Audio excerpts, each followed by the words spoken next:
السلام عليكم ورحمة الله وبركاته. ازيكم حبايبي، عاملين ايه؟ اللهم صل وسلم وبارك على سيدنا محمد وعلى اله وصحبه اجمعين. انا نزلت السوق النهارده دلوقتي الساعة تقريبا 9 بالليل. ولقيت الطماطم حلوة قوي، كيلو وربع ب10، وهو ممكن يعبيلك كيلو ونص ب10. جبت كيلو وربع بس عشان انا عندي اصلا طماطم. جبت كمان جزر حلو قوي، قلت اخلي البرطمانين ولا حاجة ب10 جنيه. جبت نص كيلو. الفلفل ده حامي قوي، اللي هو بتاع الهريسة، جبت برضو نص كيلو، عامل 5 جنيه تقريبا النص كيلو. جبت الفلفل الحراتي او الفلفل الرومي، الفول الاخضر ب20. جبت نص كيلو. جبت كيلو فراولة ب20 برضو للتفريز. وجبت بصل كيلو برضو، جبته ب15. تمام. اللفت حلو قوي يا جماعة، ب10 جنيه كيلو وربع.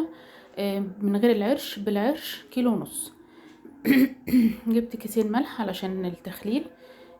وجبت كمان السكر، ما فيش خالص في المنطقة عندي سكر. لقيت واحد بس بيبيع يعني عرض كيلو السكر تقريبا، ده سكر التموين. بصوا عامل كام، بصوا السعر 27 جنيه سعر المستهلك، انا جايباه ب35. جايبه العرض كله ب90 جنيه، معاه رز الساعة، تمام، مع كيس المكرونة. العرض كله عامل 90 جنيه. تمام. السكر عامل في العرض 35 جنيه. تمام. الحمد لله، الحمد لله على الغلا اللي احنا فيه. ربنا يهونها علينا كلنا يا رب. دلوقتي انا هعمل لكم الفول ده بطريقه حلوه قوي. انا بدات، خدت معايا كده اول حاجه الفراوله. خلاص، طبعا الحوض قبل ما بعمل فيه اي حاجه بغسله كويس جدا وبطهره بليمون وخل. تمام. غسلت الفراوله ونضفتها وغسلتها كذا مره وحطيتها ونقعتها في ميه. ده الفول برضو هنضفه دلوقتي، وهنضف الجزر والفلفل. بس خلي بالكم يا جماعه، الفلفل بيبقى حامي قوي، يا ريت ما تمسكوهوش يعني من حتت مفتوحه. تمام. حطيت له برضو خل. الفول، بالنسبه للفول علشان اعمله بالطريقه اللي هعملها بيها دي، لازم يتنضف من فوق ومن تحت زي اكنها فاصوليا بالظبط. بشيل الحته اللي فوق ومن تحت خلاص، واغسله طبعا كويس. وهنا انا نقعته. وكمان الطماطم اهو، قلت خلاص بالمره بقى ايه، علشان ما يبقاش ورايا حاجه واقفه بوقفه، رحت عاملاها بالمره منضفاها. وحطيت في البلاستيكه دي ميه وخل. تمام. وغسلتها كلها ونضفتها علشان نعملها صلصه بالمره. بنات دلوقتي الحاجة لازم تتجاب، لان كل يوم الاسعار بتغلى. فاللي يقدر يجيب اي حاجة يجيبها يشيلها رمضان. هو طبعا مش رمضان اللي احنا بناكل فيه كتير ولا حاجة، لا بالعكس، بناكل فيه زي اي شهر تاني، ويمكن اقل كمان. بس برضو نحاول يمكن الاسعار نلاقيها في رمضان اغلى. وهنا جبت اللفت وبغسله بفرشة زي ما انتوا شايفين. تمام. بفرشة، وبشيل الحاجات الشعر اللي طالع ده. بقطعهوش رفيع، لازم يتقطع تخين شوية عشان يستحمل الملح والتمليح. الخل والملح والحاجات اللي هتحط فيه لازم تقطعيه عريض شوية. انا هوريكم دلوقتي العرض بتاعه او سمك الخرطة بتبقى شكلها ايه، علشان لو قطعتيه رفيع هتلاقيه دايب منك. بصوا شايفين عريض ازاي، ما ينفعش يبقى ارفع من كده. وادي الجزر عملته بالقطع الترانشات دي، بيبقى شكلها حلو في التخليل. خلاص. انا دلوقتي بقى ايه، بعد ما خلصت الفراولة بحط عليها 3 معالق سكر كبار. تمام. وبقلبها فيها.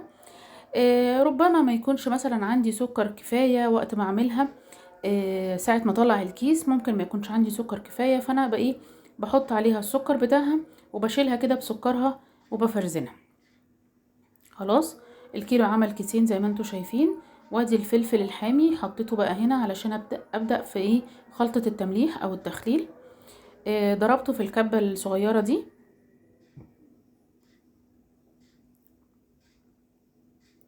تفرم حلوة قوي الفلفل. حطيت عليه شوية ملح خلاص، وحطيت هنا النص الفلفل ده حطيته على اللفت.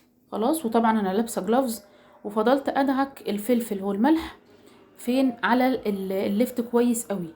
فضلت ادعك فيه كويس قوي علشان يتشرب الخلطة اللفت ويبقى في كل حته، في كل لفتايه عليها فلفل وملح. تمام، دعكي كويس قوي.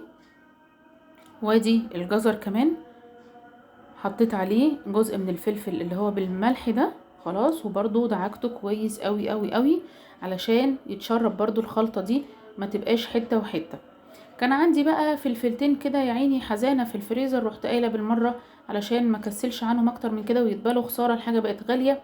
رحت عاملاهم بالمرة وانا واقفة، نضفتهم حطيتهم في، كان واحدة حمرا وواحدة صفرا كده، رحت منضفاهم ومكيساهم بالمرة. قلت ايه يعني ممكن يبقى كيس لرمضان، استعملته قبل رمضان مفيش مشكلة، المهم الحاجة ما تبص مني. زي ما انتوا شايفين عمل كيس حلو اهو للشاورما. ولو انا عايزة مربعات صغيرة ممكن اقطعها بالمقص. خلاص هنا انا قلت بقى ايه ما تأخرش اكتر من كده علشان لازم املحه. حطيته بقى هنا في برطمانات الجزر، طبعا البرطمانات نظيفة ومعقمة. وادي اللفت برضو هنا بعبيه برضو في برطمانات ازاز. ما فضلش خالص التمليح في برطمانات بلاستيك، البلاستيك خطر وبيتفاعل مع الملح والخل اللي انتوا بتخللوا بيه. انا دايما بخلل في برطمانات ازاز. تمام. دلوقتي انا حطيت خلاص، عبيت المخللات وبقية المية. انا حطيت بقى طبعا بقية المية بتاعة التخليل او اللي نزلت من اللفت، حطيت عليها لتر مية من الكاتل دافية خالص. خلاص، وحطيت عليها ربع كيس من الملح. وبحط في كل برطمان لحد ما ايه المية تبقى على الاخر خالص. زي ما انتوا شايفين المية بتنزل اهي، انا بحط لحد ما الاقي البرطمان اتملى على الاخر. وادي الطماطم كمان قلت اخلصها بالمرة واعملها صلصة واكيسها واخلصها. انا مش عارفة الطماطم بكرة ممكن تبقى بكام. انا عادة بعملها زي ما عملتها معاكم قبل كده بالبصل، وبخلصها خالص بتبقى تسبيكة جاهزة. بس بصراحة امبارح كان اليوم تقيل وصعب عليا، عشان كده عبيتها زي ما هي. ودلوقتي بقى جينا لوصفة الاسكندرانية اللي هي الفولية الاسكندراني. نقطتين زيت في الحلة السخنة وبننزل عليهم بالفول المغسول والنظيف ده. تمام. ولما تيجي تقلبي مش هتعرفي تقلبي كده، فانت لازم تنطري الحلة. تمام. حبة كزبرة ناشفة وحبة كمون وحبة ملح، هي دي كل التوابل بتاعة الفول ده. خلاص، فول بيبقى طعمه حلو قوي، بيبقى عامل كده اكنه تسلية زي حمص الشام. خلاص زي ما انا بعمله كده، وهوطي عليه خالص. تمام، وهغطيه. وادي دلوقتي كده بعد ما استوى زي ما انتوا شايفين بيطرى خالص. على فكرة الفول ده بيتاكل بالقشر بتاعه، يعني القشرة الخضرة دي بتتاكل. خلاص، بيطلع منها بس العودين اللي هما في الجناب، لكن هو بيبقى زي ما هو كده بيتاكل، وطعمه حلو جدا. بترش عليه ليمون، بترش عليه حبة شطة، بيبقى تحفة. اتمنى ان انتوا تجربوا الوصفة دي، حلوة قوي، هتعجبكم قوي يا بنات. ادي المخلل اللي احنا عملناه، وادي الطماطم. بصوا فاضل معايا كيس مية مخلل بشيلها برضو علشان لو انا في يوم ما عنديش فلفل حامي وما عنديش ملح، بطلع الكيس ده. كل سنة وانتم طيبين.